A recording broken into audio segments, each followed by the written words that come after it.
And welcome back to Orangeline. This week's question of the week is, who do you think is going to win this year's NCAA tournament? I'm Jen Ackerly, and I'm a junior, and I want Pittsburgh to win. They're my second choice since KU's not making it to the Final Four. Andrew Matz, I'm a sophomore. Hoping Syracuse wins it all. They've won a 6 overtime game against Connecticut, and they're really hot right now. So hopefully they can keep it up and beat Oklahoma this week and continue on to the Final Four. I'm Polan. I'm a sophomore, and I want Pittsburgh to win because they're a good team, and I haven't ever seen them go this far. So. Hi guys, it's Clarence Scott coming at you again on KNBU TV. I've just been asked who's going to win this tournament, as if we don't already know that Syracuse is going to stump Oklahoma and then take it all. You see, this is Syracuse, this is Oklahoma. That's just how the game goes, baby. Thanks, Jeff. Personally, I think UConn or Oklahoma will win. Up next, we have What's Bugging Us with Alex Dingman and Zack Rockey. Alex Dingman here along with Zack Rockey, and it's now time for the What's Bugging Us segment. And this week, it's something that's really been chafing me lately. And it started with cranking the Soldier Boy, moved on to the Superman, and now we got people doing the stanky leg. I know. I'm not even sure what that means. I don't either. But it's one of those things, like, we've had stupid dance moves since the beginning of time. Sure. I mean, when I was in junior high, the real popular thing to do was, the shopping cart. Mm-hmm. And basically what it is you act as if you're in like a Walmart or a Dillon's grocery store, and you walk down with the cart, and at the same time, you're picking things out. Yeah. And you don't just pick things from the top shelf, you pick things from the bottom shelf, Sure. from the middle shelf, not only from the left, but also from the right. There's it's many crazy. variations. It's ridiculously crazy. Yes. But let's talk about something you want to talk about. I know you brought it up earlier, the stanky leg. Yeah, I mean, there's classic moves. There's the twist, okay? There's the Macarena. We can all agree that these are, ones that have been time-tested and will always be there. Yes. There's the dice throw. I mean, that'll always be something that I'll have in my back pocket. Yep. The stanky leg, you will never catch me doing. No. I mean, never. I don't want to have a stanky leg. No. I don't want to go on YouTube and learn how to do the stanky leg. I know. I don't want to hear songs anymore about the stanky leg. It's ridiculous. Okay? I mean, I think we need to crack a window in here because it's getting a little stanky. It's getting stanky. From all this leg action that's Stanky. going on right now. Not I mean, a fan. It is a little too much for me. I mean, I'm not going to be able to do it. No. Cranking the Soldier Boy, I tried it a couple times. It felt a little ridiculous.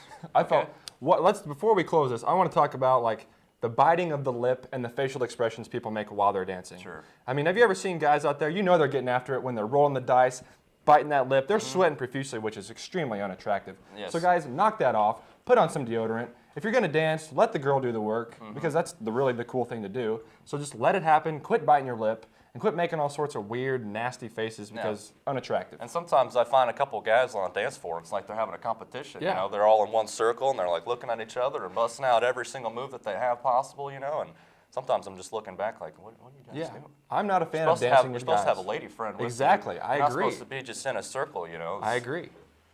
Doing the stanky leg back and forth. Weird, disgusting, awkward. I don't understand it. That's okay. I don't know what we're doing anymore. I don't either. It's just ridiculous. The dance moves in this generation is incredible. I'm just going to start doing the greasy elbow. Rolling the dice. Why not? We could just start a revolution. We could. Dance revolution. All right, well, step your dancing game up, folks. We're going to commercial. Welcome back to the sports segment of Orangeline. I'm Chris Smith alongside Alex Dingman. Here in the batting cages inside Maybe Gym. It is baseball, softball season. Absolutely. First, we're going to kick it off with golf. Had a chance to catch up with some of the players. Here's what they had to say.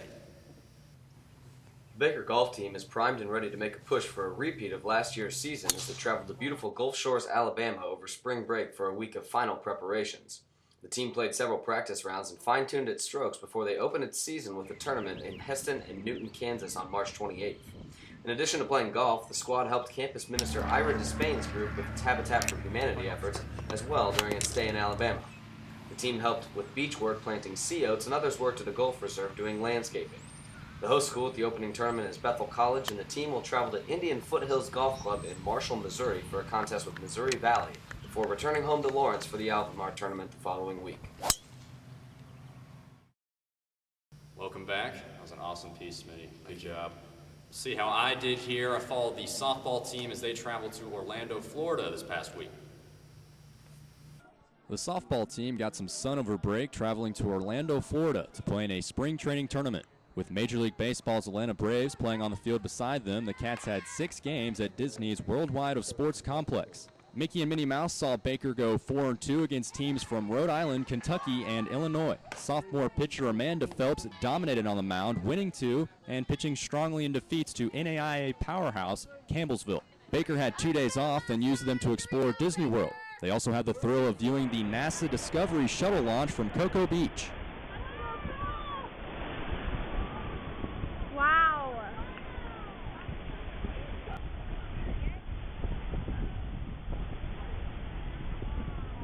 When the team got back from Florida, they had 5 more games, bringing their total over break to 11.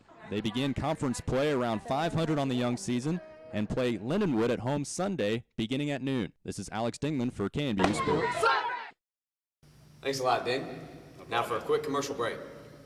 Welcome back to the sports segment of Orangeline.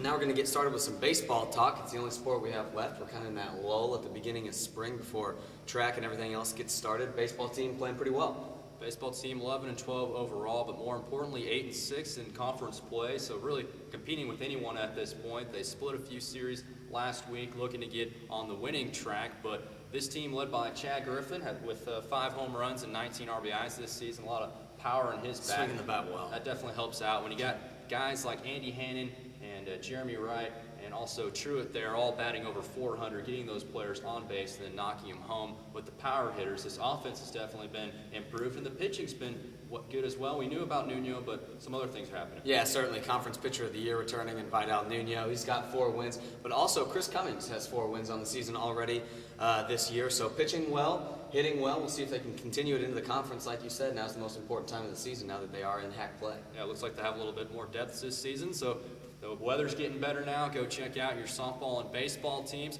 Alex Dingman, Chris Smith, back to you. Well, that's going to wrap up this week's show. Thanks for tuning in. I'm Zack Rockey. And I'm Justin Hauser.